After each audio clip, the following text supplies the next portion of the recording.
Operation లేకుండా మోకాళ్ళు మరియు నడుము నొప్పులకు అత్యాధునిక చికిత్స డాక్టర్ భావన హర్వాణి గారి ఆధ్వర్యంలో ఆర్ఎఫ్ఏ మరియు ప్లాస్మా పద్ధతిలో చిన్న ఇంజెక్షన్ తో పరిష్కారం. Hospitals road number 12 Banjara hills. రాష్ట్రంలో గ్యాస్ కొరత తీవ్రమైంది. గ్యాస్ సిలిండర్ల కోసం అర్ధరాత్రి నుంచి ఏజెన్సీ ఎదుట పడిగాపులు కాస్తున్న దుస్థితి ఏర్పడింది. మహబూబాబాద్ జిల్లా నర్సింగులపేట మండలంలో వినియోగదారులు గ్యాస్ సిలిండర్ల కోసం రాత్రింబౌలు క్యూ లైన్లో బారులు తీరి వేచి చూస్తున్నారు. చిన్నపిల్లలు, మహిళలు, వృద్ధులు కూడా రాత్రంతా అక్కడే ఉంటూ ఇబ్బంది పడుతున్నారు. బుకింగ్ చేసుకుని 2-3 వారాలు దాటినా ఇంకా సిలిండర్లు అందడం లేదంటూ ప్రజలు ఆగ్రహం వ్యక్తం చేస్తున్నారు. ఏజెన్సీ నిర్వాహకులు ఎలాంటి సమాధానం ఇవ్వకపోవడంతో సహనం కోల్పోయిన ప్రజలు జాతీయ రహదారిపై ధర్నాకు దిగారు. రహదారిపై రాకపోకలు నిలిచిపోవడంతో వాహనదారులు ఇబ్బందులు ఎదుర్కొంటున్నారు. ఘటనా స్థలానికి వచ్చిన అధికారులతో గ్యాస్ పంపిణీ సమస్యను వెంటనే పరిష్కరించాలని డిమాండ్ చేస్తున్నారు.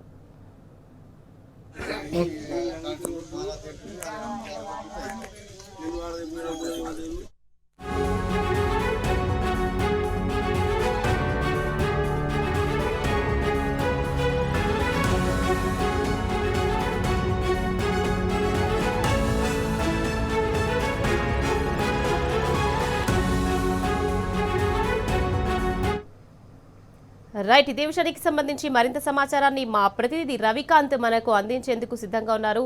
రవికాంత్, చెప్పండి, ఇక మహబూబాబాద్ జిల్లా నర్సింగులపేట మండలంలో గ్యాస్ కొరతకు సంబంధించి మీ దగ్గర ఉన్న పూర్తి డీటెయిల్స్ ఏంటి? గ్యాస్ కొరత వినియోగదారులను వేధిస్తున్నటువంటి పరిస్థితి ఉమ్మడి వరంగల్ జిల్లాలో చాలా ప్రాంతాల్లో కనిపిస్తా ఉంది. ప్రధానంగా మహబూబాబాద్ జిల్లాలో ఈ సమస్య మరింత జటిలంగా కనిపిస్తుంది. నర్సింగులపేట మండలంలో వంట గ్యాస్ కొరత, ఏదైతే డొమెస్టిక్ గ్యాస్ ఉంటుందో ఆ డొమెస్టిక్ గ్యాస్ కొరత తీవ్ర రూపం దాల్చినటువంటి పరిస్థితి.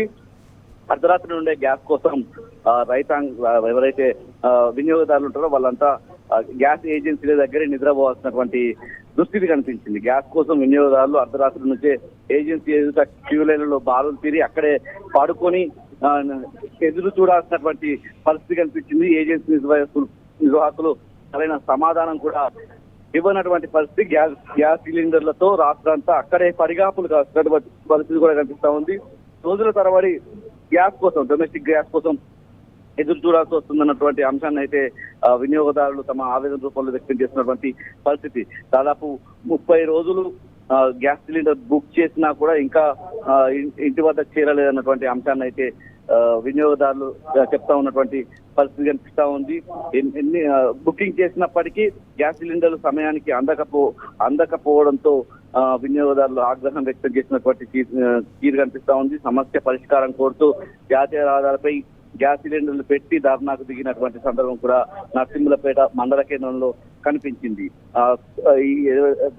వినియోగదారులు, గ్యాస్ సిలిండర్ వినియోగదారుల ధర్నాతో అక్కడ రహదారిపై రాకపోకలైతే అంతరాయం ఏర్పడినటువంటి పరిస్థితి కనిపిస్తా ఉంది. వెంటనే స్థానిక అధికారులు స్పందించి సమస్యను పరిష్కరించాలని గ్యాస్ వినియోగదారులు చెప్తున్నటువంటి పరిస్థితి కూడా కనిపిస్తా ఉంది. ప్రధానంగా కృత్రిమ కొరత సృష్టిస్తున్నారు.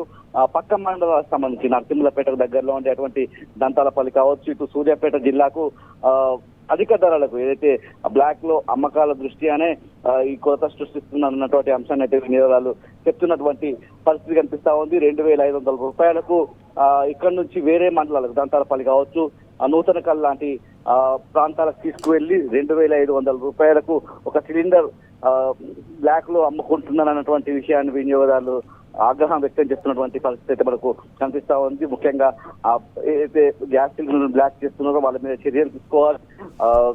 వినియోగదారులుగా ఉన్నటువంటి అంటే నెల రోజులు అవుతున్నా కూడా గ్యాస్ సిలిండర్లు ఇంకా చేరడం లేదన్నటువంటి అంశాన్ని చెప్తున్నటువంటి సందర్భంలో అధికారులు ఈ సమస్య మీద, గ్యాస్ కొరత మీద వెంటనే దృష్టి సారించాలి, ఆ సమస్యను పరిష్కరించాలని డిమాండ్ చేస్తున్నారు.